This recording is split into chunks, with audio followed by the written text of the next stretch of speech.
मालिक, मेरे दिमाग में एक जबरदस्त आइडिया आया है। क्यों ना हम इस जादुई मूर्ति से ढेर सारे सोने चांदी के सिक्के मांग लें। हम रातों रात अमीर हो जाएंगे। ऐसी लकड़ी पूरे इलाके में नहीं मिलेगी। तुझे कुछ गड़बड़ नहीं लगती? ऐसी लकड़ियां तो इस जंगल में हैं ही नहीं। फिर वो इन्हें कहां से लाया? मुझे अब भोला के पीछे अपने आदमी लगाने ही पड़ेंगे। मालिक, वो तो जादुई घोड़ा है। क्यों न मैं इस भोला को रास्ते से हटा दूं और उस घोड़े को अपने जाल में कैद कर लूं और इस दुनिया का सबसे अमीर सेठ बन जाऊंगा। एक छोटे से गांव की एक छोटी सी झोपड़ी, जहां भोला अपनी बीमार माँ और अपने वफादार घोड़े गोलू के साथ रहता था। माँ, मुझे माफ कर दो। मैं तुम्हारी दवा का इंतजाम भी नहीं कर पा रहा हूँ। हे भगवान, मेरी किस्मत इतनी खराब क्यों है? दिन भर इतनी मेहनत करता हूँ, फिर भी माँ के लिए खाना तक नहीं जुटा पाता। अब उस लालची धनराज का कर्ज कैसे चुकाऊंगा? समझ नहीं आता हम कैसे जिएंगे। तभी वहां गांव का अमीर सेठ धनराज आता है। भोला बेचारा अपने पिताजी का पुराना कर्ज चुकाने के लिए उसी धनराज के यहाँ दिन रात काम करता है। क्यों रे भोला, आज काम पर क्यों नहीं आया? यहाँ बैठा बैठा गप्पे मार रहा है। क्या काम तेरे घर चलकर आएगा? नहीं सेठ जी, मैं गप्पे नहीं मार रहा। मेरी माँ बहुत बीमार है, बस इसीलिए आज काम पर नहीं आ पाया। मुझे ये सब बहाने मत सुना। अगर कल से काम पर नहीं आया तो ये झोपड़ी खाली कर देना। मैं इसे बेचकर अपना सारा कर्ज वसूल कर लूंगा। ऐसा मत कहिए सेठ जी, मैं कल से पक्का काम पर आऊंगा। थोड़ी तो दया करो। माँ की तबीयत बहुत खराब है और मेरे पास तो 1 रुपया भी नहीं है। ठीक है, तो कल से समय पर पहुंच जाना, वरना अंजाम बुरा होगा। इतना कहकर सेठ धनराज अकड़ते हुए वहां से चला गया। भोला अब और भी ज्यादा परेशान हो गया था। बेटा, तू मेरी फिक्र मत कर, मैं अब ठीक हूँ। तू बस कल समय पर सेठ के यहाँ काम पर चला जाना। अगली सुबह जब भोला और उसका घोड़ा गोलू सेठ की हवेली की ओर जा रहे थे, तभी रास्ते में उन्हें हरी काका मिले। अरे भोला बेटा, सुबह सुबह कहाँ जा रहे हो? और तुम्हारा चेहरा इतना उतरा हुआ क्यों है? सब ठीक तो है ना? हाँ काका, सब ठीक है। बस सेठ धनराज के यहाँ काम पर जा रहा हूँ। अच्छा, तो तू उस धनराज के यहाँ काम करता है? बेटा, जरा संभल कर रहना। वो बहुत लालची आदमी है। वो बस मजदूरी कराना जानता है, पर पैसे देने के नाम पर फूटी कौड़ी भी नहीं निकालता। क्या करूँ काका जी? अगर मैं उसके यहाँ काम करने ना जाऊं तो वो पिताजी के कर्ज के बदले मेरा घर हड़प लेगा। फिर मैं अपनी बीमार माँ को लेकर कहाँ जाऊंगा? भारी मन से इतना कहकर भोला और गोलू आगे बढ़ गए। कुछ ही देर में वो सेठ धनराज की ऊंची हवेली के सामने खड़े थे। अरे वाह भोला, मुझे तुझसे यही उम्मीद थी। वैसे तो तू किसी काम का है नहीं, ऊपर से इतना गरीब और फटीचर है कि तुझे कोई ढंग का काम भी न दे। पर हाँ, ये लकड़ियां लाने का काम तू जरा ठीक ठाक कर लेता है। अब खरा क्या है, जल्दी जंगल जा और भारी भारी लकड़ियां काट कर ले आ। जी मालिक, मैं अभी जाता हूँ। भोला घने जंगल के बीच पहुंच जाता है। वहां वो कुल्हाड़ी उठाता है और सूखी लकड़ियों को काटने लगता है। उफ, यार गोलू, आज तो मैं बहुत थक गया हूँ। चलो जल्दी से सेठ को ये लकड़ियां दे देते हैं, फिर अपने घर चलेंगे। अरे वाह भोला, तू तो बड़ा मेहनती निकला। आज मैं तुझसे काफी खुश हूं। ये ले, पूरे 50 रुपए। इन्हें रख और अब दफा हो जा यहां से। और याद रहे, कल भी मुझे ऐसी ही लकड़ियां समय पर चाहिए। ठीक है, अब जा। अरे भाई, ये क्या कर रहे हो? उस बेचारे ने इतनी कड़ी मेहनत की, जंगल जाकर भारी लकड़ियां लेकर आया, और तुमने उसे सिर्फ 50 रुपए दिए? ये तो बहुत कम है भाई। इतने में तो उसका दिन भर का गुजारा भी मुश्किल से होगा। अरे भाई, तुम नहीं जानते, वो थोड़ा मूर्ख किस्म का आदमी है। उसे पता ही नहीं कि किस काम के कितने पैसे मिलते हैं। और देखो भैया, दुनिया का तो यही नियम है, मूर्ख और कमजोर को शुरू से ही दबाया जाता है। अब तुम ही बताओ, मैं अपना फायदा देखूं या इन जैसे बेवकूफों का? वो तो ठीक है कि तूने उसे ठग लिया, पर क्या उसके घरवाले भी मूर्ख हैं? वो कुछ नहीं कहते इसे? अरे कैसे कहेंगे, परिवार होगा तब ना। बाप बचपन में मर गया और बूढ़ी माँ बीमार रहती है। गरीबी की वजह से इसकी शादी तक नहीं हुई। बेचारा करे भी तो क्या। बचपन से मैंने ही सहारा दिया है और तब से ये मेरे लिए काम कर रहा है। इसे दुनियादारी की रत्ती भर समझ नहीं है। तू ना बहुत घटिया इंसान है यार। मतलब इतने सालों से ये तेरे लिए इतने कम पैसों में काम कर रहा है। अरे इससे ज्यादा तो भिखारी एक जगह बैठे बैठे कमा लेते हैं। बस भी कर यार, अब क्या मैं उसे अपना महल दे दूं? अगर तुझे उस पर इतना ही प्यार आ रहा है तो तू ही उसका कर्ज चुका दे। नहीं नहीं भाई, मैं कहाँ से चुकाऊंगा। छोड़ो, वो जाने और तू जाने, मुझे इस सब में नहीं पड़ना। सेठ की बातें सुनकर भोला टूट गया था। घर जाते समय वो दवाखाने के सामने खड़ा हो गया और गहरी सोच में डूब गया। हे भगवान, मैं क्या करूं? इतने कम पैसों में माँ के लिए दवा लाऊं या घर के लिए खाना, समझ नहीं आ रहा। इतने में तो या तो हम तीनों का खाना आएगा या फिर सिर्फ एक का खाना और माँ की दवा। भोला अपनी भूख को मार देता है और उन पैसों से माँ के लिए दवा ले आता है। माँ को खाना खिलाकर और दवा देने के बाद भोला भी भूख के मारे बिना खाए वहीं जमीन पर सो जाता है। अगले दिन वो सुबह जल्दी उठता है और सबसे पहले मंदिर जाता है। हे भगवान, मैं रोज आपकी पूजा करता हूँ और अपनी समस्याएं आपके सामने रखता हूँ। कभी तो मेरी पुकार सुन लिया करो। मुझे आपसे बहुत सारा धन नहीं चाहिए, बस इतना हो जाए कि सेठ थोड़े ज्यादा पैसे दे दे ताकि हम सब भरपेट खाना खा सकें और माँ की दवा भी आ सके। अरे बेटा, आज तुम इतनी जल्दी आ गए, क्या बात है? कुछ खास है क्या? ये लो, पहले भगवान का प्रसाद लो और फिर बताओ क्या बात। जी, प्रसाद के लिए धन्यवाद पंडित जी। आज मैंने सोचा है कि मैं जंगल के काफी अंदर तक जाऊंगा। वहाँ थोड़े अच्छे किस्म की लकड़ियाँ मिलती हैं। अगर मैं वैसी लकड़ियाँ ले आया तो मालिक खुश हो जाएंगे। क्या पता वो मुझे थोड़े ज्यादा पैसे दे दे। नहीं नहीं बेटा, जंगल के इतने अंदर मत जाओ, वहाँ बहुत खतरा है। वो बहुत डरावना जंगल है। अरे अगर तुम जिंदा ही नहीं लौटोगे तो फिर उन पैसों का क्या करोगे? पंडित जी, ऐसी पल पल मरने वाली जिंदगी से तो मौत अच्छी है। आज मैंने फैसला कर लिया है, या तो अपनी किस्मत बदलूंगा या फिर लौट कर ही नहीं आऊंगा। अब बस या तो भगवान मेरी सुनेंगे या मैं खुद उनके पास चला जाऊंगा। ठीक है बेटा, तुम्हारी जगह कोई और होता तो कब का हार मान चुका होता। पर अगर तुम जा ही रहे हो तो जंगल के बीचों बीच बने उस पुराने शिव मंदिर जरूर जाना। सुना है वहां से कोई खाली हाथ नहीं लौटता।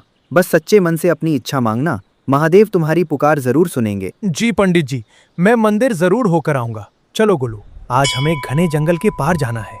घबराना मत दोस्त। इतना कहते ही भोला और गोलू उस अनजाने और घने जंगल की ओर निकल पड़े, जहाँ से आज तक कोई वापस नहीं लौटा था। गोलू यार, ये जंगल है या कोई भूतिया जगह? यहाँ इतना सन्नाटा क्यों है भाई? मुझे तो बहुत डर लग रहा है। डर तो था, पर सालों के अनुभव ने भोला के कदम नहीं रुकने दिए।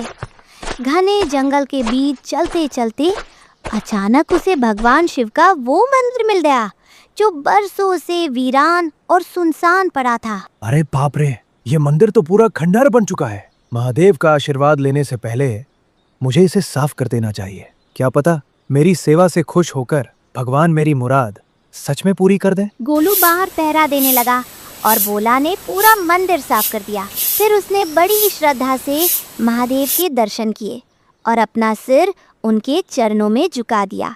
प्रभु, आप तो सब जानते हैं, इतनी मेहनत के बाद भी 2 वक्त की रोटी नसीब नहीं होती। माँ बीमार है और घर में गरीबी। अब बस आप ही आखिरी सहारा है। आज जंगल में अच्छी लकड़ियाँ ढूंढने जा रहा हूँ ताकि किस्मत बदल सके।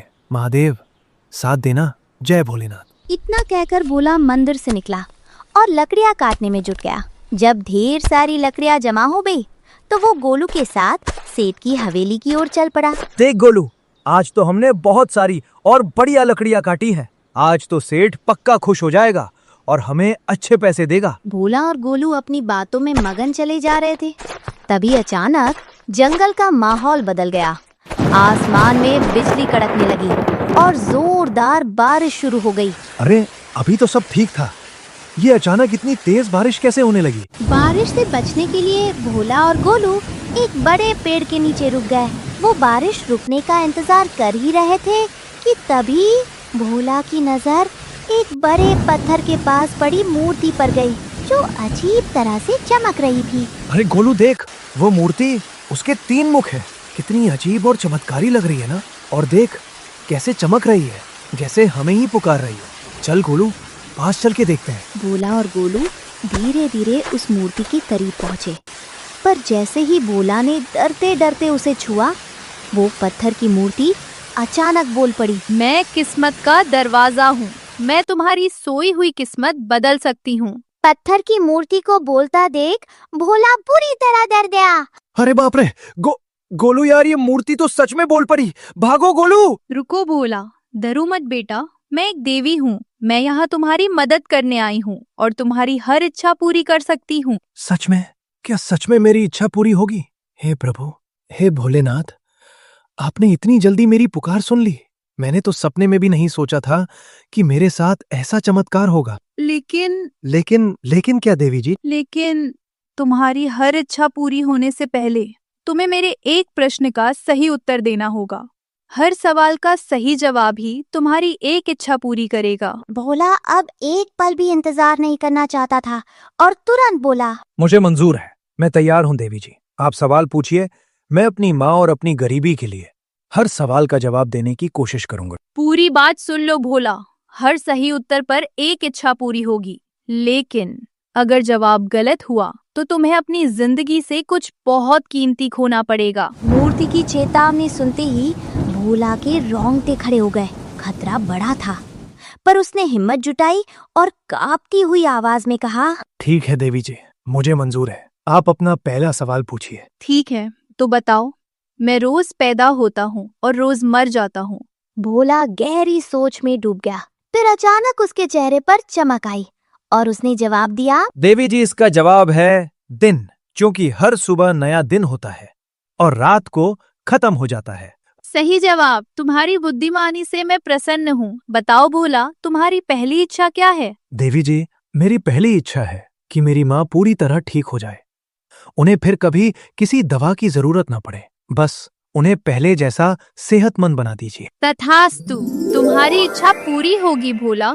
तुम्हारे घर पहुंचने से पहले ही तुम्हारी माँ पूरी तरह स्वस्थ हो जाएगी। माँ के ठीक होने की खबर सुनकर भोला और गोलू की खुशी का ठिकाना ना रहा। तभी भोला के मन में दूसरी इच्छा का विचार आया। उसने अपने वफादार दोस्त गोलू की तरफ देखा और बोला, देवी जी, क्या मैं एक और इच्छा पूरी कर सकता हूँ? मेरे मन में एक और मुराद है। ठीक है भोला, तो ये रहा तुम्हारा अगला सवाल। पर याद रहे, गलत जवाब दिया तो तुम्हें अपनी जिंदगी से कुछ कीमती खोना पड़ेगा। क्या तुम तैयार हो? मुझे मंजूर है देवी जी। मैं अपने दोस्त के लिए ये खतरा उठाने को तैयार हूँ। आप अपना सवाल पूछिए। तो बताओ, एक ऐसी चीज क्या है जो टूट जाए तो आवाज करती है, पर अगर आवाज करे तो खुद टूट जाती है? वो क्या है? भोला फिर से गहरी सोच में डूब गया। उसे समझ नहीं आ रहा था कि ऐसी कौन सी चीज है जो आवाज करने पर टूट जाती है। हे भगवान, ये तो बहुत ही कठिन सवाल पूछ लिया देवी जी ने। अब मैं क्या करूं? अगर गलत जवाब दिया तो अनर्थ हो जाएगा। अपनी आंखों को बंद कर भोला ने अपनी माँ का चेहरा याद किया और फिर अपने वफादार दोस्त की ओर देखा। तभी जैसी चमत्कार हुआ हो, उसके दिमाग में सही जवाब कौन गया। हाँ देवी जी, इसका सही जवाब है खामोशी। जब तक शांति होती है, खामोशी बनी रहती है, लेकिन जैसे ही कोई आवाज करता है, वह खामोशी तुरंत टूट जाती है। बिल्कुल सही जवाब। तुम्हारी सूझबूझ ने मुझे फिर से प्रभावित किया है। मांग लो भोला, अपनी दूसरी इच्छा भी मांग लो। आज मैं तुम्हारी हर जायज मुराद पूरी करूंगी। देवी जी, इस संसार में अगर मेरा कोई सच्चा साथी है तो वो मेरा गोलू है। इसने मेरे हर दुख सुख में मेरा साथ दिया है और मेरी ही तरह परेशानियां सही हैं, पर बेचारा कभी कुछ बोल नहीं पाया। मेरी इच्छा है कि इसे बोलने की शक्ति मिल जाए ताकि ये भी आम इंसानों की तरह बातें कर सके। तथास्तु भोला, मैं तुम्हारे इस निस्वार्थ प्रेम से प्रसन्न होकर इसे आवाज दे रही हूँ, पर सावधान, ये केवल तुम्हारे और भरोसेमंद साथियों के बीच ही बोले। अगर इसने आम इंसानों के सामने बात की तो अनर्थ हो जाएगा। आपका बहुत बहुत धन्यवाद देवी जी। आपने मेरी माँ को ठीक कर दिया और मेरे दोस्त को आवाज दी। मैं आपका ये उपकार कभी नहीं भूलूंगा। मैं कल फिर आऊंगा। तभी भोला ने गोलू की ओर देखा और बोला, अरे गोलू, क्या तू सच में बोल सकता है? भाई कुछ तो बोल। क्या अब मैं वाकई तेरी आवाज सुन पाऊंगा? अरे हाँ मालिक, मैं तो सच में बोल सकता हूँ। वाह, मेरी आवाज तो बड़ी धांसू है। वाह वाह वाह, मजा आ गया। मेरा दोस्त गोलू तो वाकई बोल पड़ा। भाई एक बार और कुछ बोल कर दिखा। मुझे अब भी यकीन नहीं हो रहा कि ये सपना है या हकीकत। अरे मालिक, अब तो यकीन कर लो, मैं सच में बोल रहा हूं। अब यहां खड़े खड़े बातें ही करोगे क्या? चलो जल्दी घर चलो, माँ इंतजार कर रही होगी और वो लालची सेठ को लकड़ियां भी तो देनी है। अरे हाँ गोलू, बातों बातों में तो मैं बिल्कुल भूल ही गया था। चलो भाई जल्दी चलो, वरना बहुत देर हो जाएगी। सेठ को लकड़ियां देकर भोला घर पहुंचा तो देखा माँ रसोई में खाना बना रही थी। ये देख भोला निहाल हो गया। सब खुशी खुशी खाना खाकर सो गए और फिर हुई एक नई सुबह। चलो गोलू भाई, आज फिर उसी घने जंगल में चलना होगा। उस धनराज सेठ के लिए लकड़ियां जुलानी है। तैयार हो ना? हाँ मालिक, मैं बिल्कुल तैयार हूँ। चलिए देखते हैं आज जंगल में हमें कौन सा नया सवाल मिलता है। जंगल पहुंचकर भोला लकड़ियां काटने में जुट गया, लेकिन दूसरी तरफ गोलू के दिमाग में कुछ शरारत भरी और खुरापाती बातें चल रही थी। अरे मालिक, ये सब छोड़ो भी। अब हमारे पास वो जादुई मूर्ति है, तो फिर ये धूप में मेहनत करना और लकड़ियां काटना क्यों? चलो सीधे उस मूर्ति के पास चलते हैं और अपनी सारी इच्छाएं पूरी करवा लेते हैं। बात तो तू सही कह रहा है गोलू, लेकिन भाई डर भी तो लग रहा है। अगर हम सवाल का जवाब नहीं दे पाए तो हम बुरी तरह फंस जाएंगे। देवी जी ने साफ कहा था कि कुछ न कुछ कीमती खोना पड़ेगा। अरे मालिक, आप तो सच में बहुत डरपोक निकले। अरे जब तक आपका ये समझदार गोलू साथ है, आपको डरने की क्या जरूरत? मैं हूं ना हर टेढ़े सवाल का जवाब देने के लिए।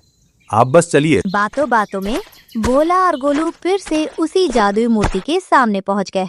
मूर्ति के पास खड़े होकर भोला धीरे से बोला, अरे गोलू, हम यहाँ आ तो गए, पर मांगेंगे क्या? मेरे पास तो अब सब कुछ है। माँ ठीक हो गई और तुझे आवाज मिल गई। अब और क्या चाहिए हमें? मालिक, मेरे दिमाग में एक जबरदस्त आइडिया आया है। क्यों ना हम इस जादुई मूर्ति से ढेर सारे सोने चांदी के सिक्के मांग लें। हम रातों रात अमीर हो जाएंगे, उस धनराज सेठ का सारा कर्जा उतार देंगे और फिर रोज रोज उसकी गुलामी और मजदूरी भी नहीं करनी पड़ेगी। अरे वाह, मेरे खाली दिमागी शैतानी घर, क्या आइडिया लाया है। पर भाई एक मुसीबत है, अगर हमने सीधे उस सेठ को सोना दे दिया तो वो तुरंत शक करेगा कि इतने पैसे आए कहां से। अरे हाँ मालिक, ये बात तो मेरे दिमाग में आई ही नहीं। वो लालची सेठ तो बहुत चालाक है, वो पक्का हमें किसी मुसीबत में फंसा देगा। अरे क्यों ना हम मूर्ति से सबसे अच्छी वाली चंदन की लकड़ियां मांग लें। हम वो लकड़ियां सेठ को देंगे तो उसे शक भी नहीं होगा और कुछ ही दिनों में उसका सारा कर्जा भी उतर जाएगा। हाँ मालिक, ये हुई ना बुद्धिमानी वाली बात, ये सही रहेगा। तभी भोला ने अपनी आंखें बंद की और पूरी श्रद्धा के साथ उस जादुई मूर्ति की देवी का आह्वान किया। जंगल का माहौल अचानक बदल गया और भोला हाथ जोड़कर विनती करते हुए बोला, हे मूर्ति की देवी, कृपा करके प्रकट हो और मेरी एक और इच्छा पूरी करें। आप अपना कठिन सवाल पूछिए, हम उसका जवाब देने के लिए तैयार हैं। तभी जादुई मूर्ति से मीठी और प्यारी आवाज आई, बोलो भोला और गोलू, तुम दोनों फिर आ गए। बताओ आज कौन सी इच्छा लेकर आए हो? पर याद रहे, नियम वही है, सही जवाब पर इच्छा पूरी होगी, लेकिन गलत जवाब दिया तो बहुत कुछ खोना पड़ सकता है। क्या तुम तैयार हो? हाँ देवी जी, हमें आपके सारे नियम अच्छी तरह याद है। हम खतरा उठाने के लिए तैयार हैं। आप बस अपना सवाल पूछिए। तो बताओ मेरा सवाल, ऐसी कौन सी चीज है जो पानी में जाए तो सही पर कभी भीगती नहीं? सवाल सुनते ही भोला और गोलू के होश उड़ गए। दोनों गहरी सोच में डूबकर एक दूसरे का चेहरा ताकने लगे। अरे गोलू, मेरी ओर तो देखना भी मत। ये सवाल तो मेरे सिर के ऊपर से निकल गया। अब तू ही इसका जवाब दे। अभी थोड़ी देर पहले तो बड़ा कह रहा था ना, मैं हूं ना मालिक, मैं हूं ना। अब दिखा अपनी अकल। गोलू ने भोला से धीरे से फुसफुसाते हुए कहा, मालिक, वो तो मैं जोश जोश में बोल गया था। मुझे तो लगा था कि आप बड़े समझदार हैं और फटाफट जवाब दे देंगे। ओ भाई साहब, मैं तो तुम्हारे भरोसे शेर बनकर यहाँ आ गया। अरे मैं तो अपनी शांति से लकड़ियां काट रहा था, तुम्हें ही यहाँ आने की खुजली मची थी। अब क्या हुआ? सारी होशियारी घास चरने चली गई। रुको मालिक, ऐसे हार नहीं मान सकते। अब मुझे लगता है मुझे अपनी सोई हुई अंदर की आत्मा को जगाना ही पड़ेगा। बस 2 मिनट रुकिए, अभी ज्ञान की प्राप्ति होने वाली है। अरे तो जल्दी जगा अपनी आत्मा को। यहाँ मेरी सांसें अटकी हुई हैं और तू ड्रामा कर रहा है। मैंने तो मन ही मन ये भी हिसाब लगा लिया है कि जवाब गलत हुआ तो मुझे क्या क्या खोना पड़ेगा। अरे मालिक, मूर्ति कहीं भागी थोड़ी जा रही है, थोड़ा सोचने तो दो। ये तो कौन बनेगा करोड़पति से भी भारी सवाल है। और सुनिए मालिक, मेरी सलाह मानिए। अगर जवाब सही हो गया ना, तो ये छोटी मोटी लकड़ियां छोड़िए, सीधे खजाना ही मांग लेना। बार बार कौन इन पेचीदा सवालों में फंसेगा। अरे देवी जी, बुरा ना माने तो क्या कोई लाइफलाइन या ऑप्शन मिल सकता है क्या? कोई ऑप्शन नहीं मिलेगा गोलू। जवाब दिए बिना तुम यहाँ से हिल भी नहीं सकते।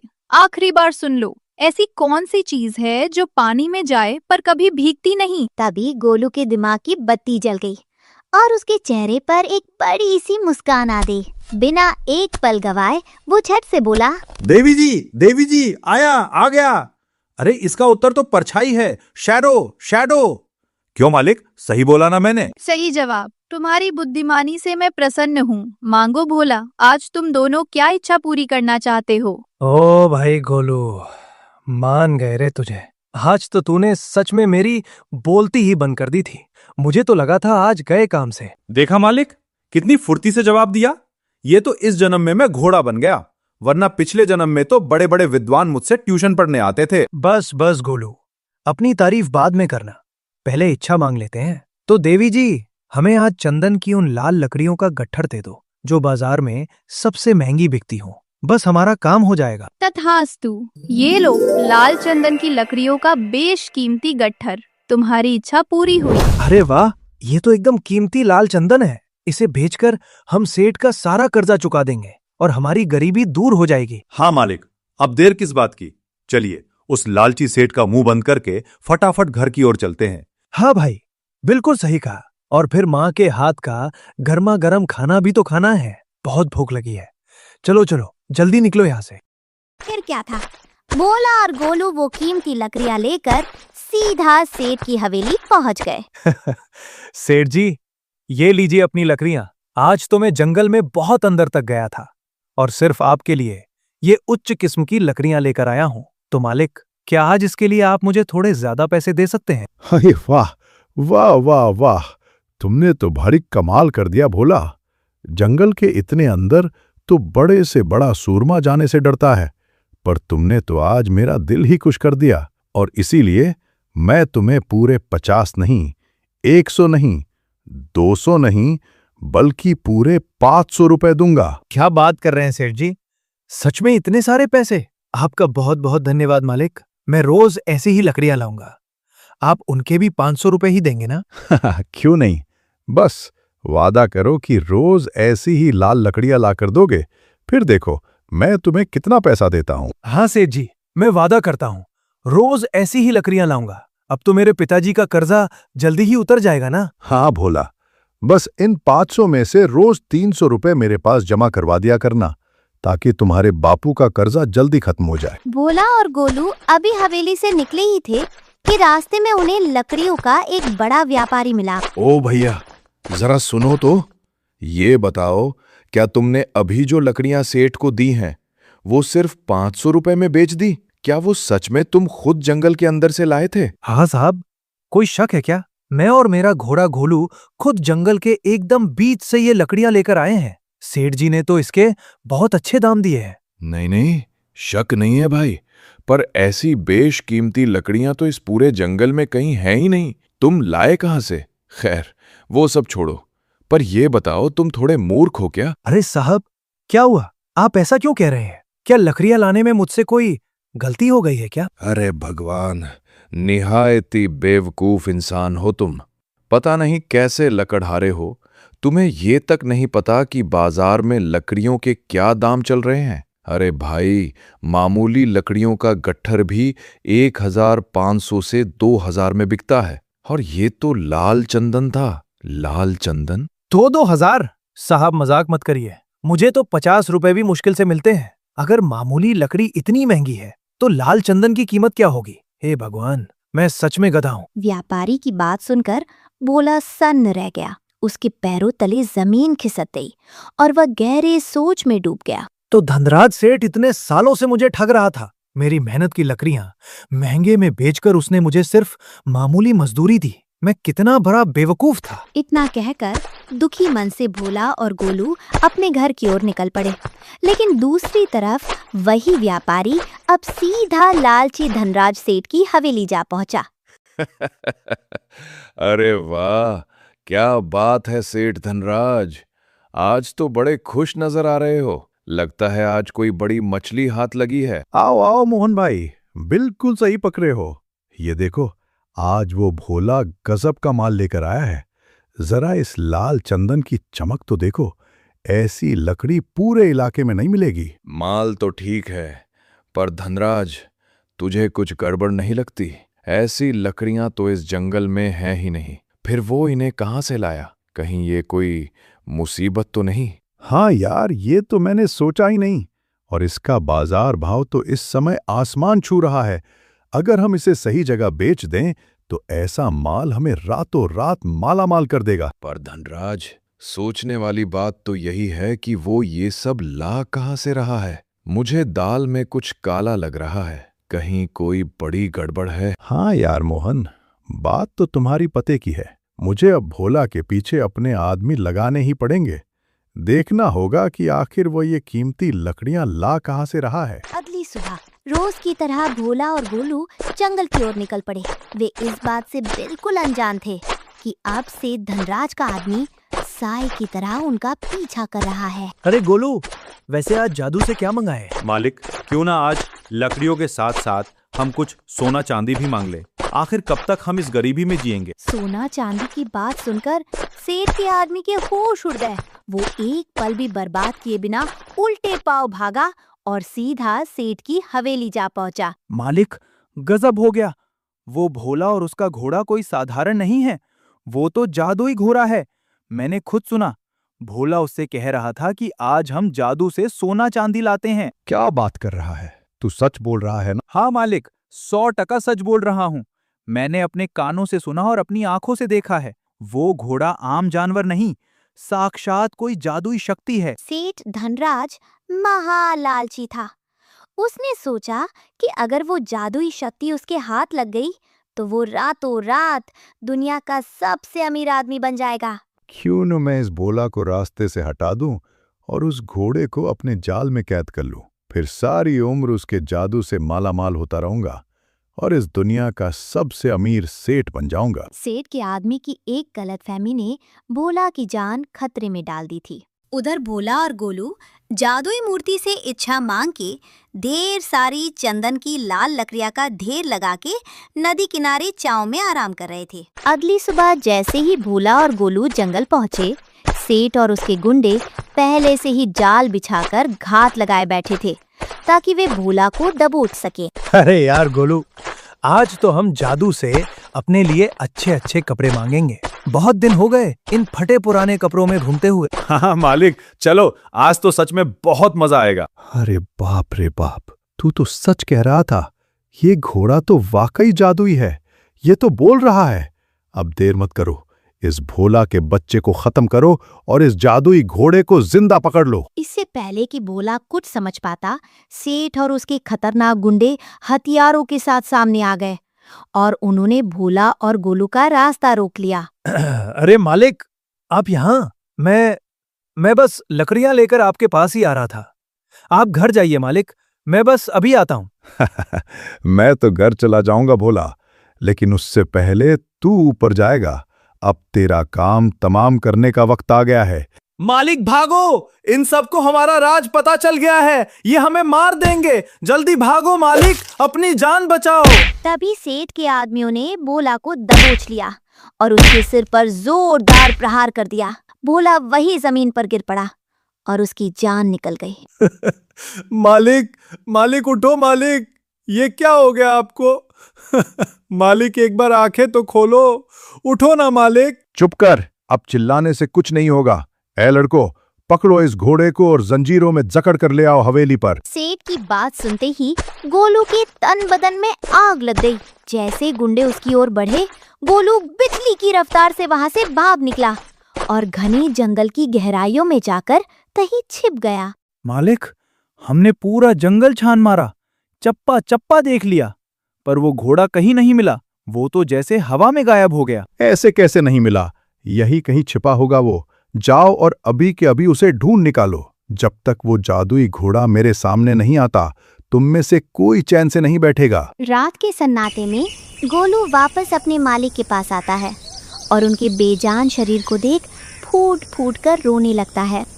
मालिक उठो ना मालिक, वो दुष्ट लोग वापस आ जाएंगे और मुझे पकड़ कर ले जाएंगे। मालिक उठो ना। आपके बिना मैं तो बिल्कुल अधूरा हूँ। तभी रोते रोते गोलू के दिमाग में उस जादुई मूर्ति का ख्याल आता है। उसे याद आता है कि उस मूर्ति में इतनी शक्ति है कि वो सब कुछ ठीक कर सकती है। हाँ, मुझे मूर्ति देवी के पास जाना चाहिए। सिर्फ वही मेरी मदद कर सकती हैं और मालिक की जान बचा सकती हैं। गोलू बिजली की रफ्तार से दौड़ता हुआ उस जादुई मूर्ति के पास पहुंचता है और बोलता है, हे मूर्ति की देवी, प्रकट हो जाइए, मेरे मालिक की जान बचा लीजिए। प्लीज देवी माँ, उन्हें बचा लीजिए। बोलो गोलू बेटा, क्या हुआ? तुम इस तरह क्यों रो रहे हो? शांत हो जाओ और मुझे अपनी परेशानी बताओ। देवी जी, मेरे मालिक को उस लालची सेठ ने मार दिया है। प्लीज देवी माँ, उन्हें जिंदा कर दीजिए। उनके बिना मेरा इस दुनिया में कोई नहीं है। गोलू, तुम तो जानते ही हो कि यहाँ हर इच्छा पूरी होने से पहले एक कठिन सवाल का जवाब देना होता है। क्या तुम तैयार हो? देवी जी, आप सवाल पूछिए। मैं हर सवाल का जवाब देने के लिए तैयार हूँ। बस मेरे मालिक को ठीक कर दीजिए। तो बताओ गोलू, वो क्या है जो पानी पीते ही मर जाती है? गोलू जवाब ढूंढने की बहुत कोशिश करता है, लेकिन उसका दिमाग बार बार अपने मालिक के बेजान शरीर पर ही चला जाता है। मालिक के दुख में डूबा गोलू चाह कर भी उस पहेली का जवाब नहीं सोच पा रहा है। हे भगवान, अब मैं क्या करूं? मुझे तो इस सवाल का जवाब भी नहीं पता। अगर मैं जवाब नहीं दे पाया तो मेरे मालिक कभी वापस नहीं आएंगे। गोलू, क्या तुम्हें इस सवाल का उत्तर नहीं पता? याद रहे, अगर तुम जवाब नहीं दे पाए तो नियम के अनुसार मुम्हेरी को इस सबसे प्यारी चीज छीननी होगी। देवी माँ, मुझे माफ कर दो। मुझे जवाब नहीं पता, पर मेरे मालिक को बचा लो। उनके बदले आप मेरी जान ले लो, पर उन्हें जिंदा कर दो। रुकिए, कहानी अभी खत्म नहीं हुई है। क्या गोलू अपनी आवाज खोकर अपने मालिक की जान बचा पाएगा? और सबसे बड़ा सवाल, अगर भोला जिंदा हो गया तो क्या वो फिर से वही सीधा साधा भोला रहेगा, या फिर भोला और गोलू मिलकर उस पापी सेठ धनराज को उसकी औकात दिखाएंगे? कैसे होगा इन दोनों का महाबदला? क्या जादुई शक्तियों से सेठ के साम्राज्य को मिट्टी में मिला देगा? ये सब देखना मत भूलना। एक ऐसा महा ट्विस्ट जिसकी आपने कल्पना भी नहीं की होगी। लेकिन उससे पहले देखते हैं आप में से कितने लोग बुद्धिमान हैं। उस पहेली का जवाब क्या है? वो क्या है जो पानी पीते ही मर जाती है? जल्दी कमेंट्स में बताओ। सही जवाब देने वाले को हम अगले वीडियो में शाउट आउट देंगे और कमेंट पिन करेंगे। अगला पार्ट मिस नहीं करना चाहते तो अभी के अभी लाइक बटन दबाइए और सब्सक्राइब करके बेल आइकन ऑन कर लीजिए। मिलते हैं धमाकेदार अगले पार्ट में।